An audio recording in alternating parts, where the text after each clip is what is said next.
So here I wanted to pose the question, should adding an urgency clause be a ministerial act? California's Constitution in Article 4, Section 8, 8D specifically, deals with urgency statutes. In 8C, 3, it says that an urgency clause goes into effect immediately upon their enactment. And that, of course, is a distinction between a so called regular bill and an urgency clause bill or an urgency bill.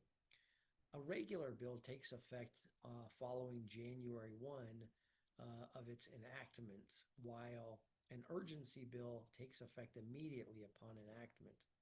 In addition, an urgency clause bill is not subject to the usual calendar deadlines contained in Joint Rule 51, and urgency statutes are not subject to a referendum because there is no 90-day period between enactment and when they're effective.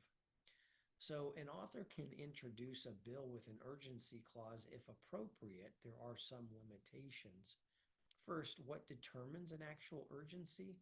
Section 8D of Article 4 defines that an urgency statute is that which is necessary for immediate preservation of the public peace, health, or safety. In addition, there are several types of bills that cannot contain an urgency clause. Those that create or abolish any office, those that change the salary, term, or duties of any office, those that grant any franchise or special privilege, and those that create any vested right or interest.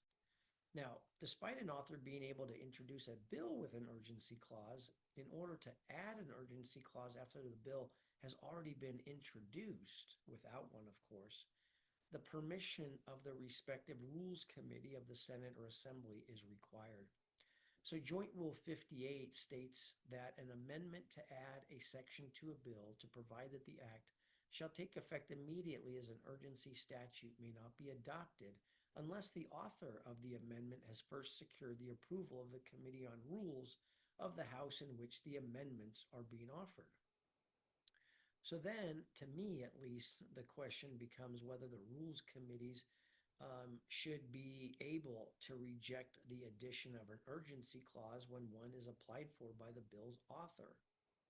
Securing the approval would appear to provide discretion to the Rules Committee whether to accept or reject the author's request. However, should it be discretionary or ministerial? I think that if an author wants to add an urgency clause and it fits within, of course, the constitutional parameters, then he or she should be allowed to do so. In almost all the cases, it'll increase the vote threshold to two-thirds and make the bill more difficult to pass in the two houses of the legislature.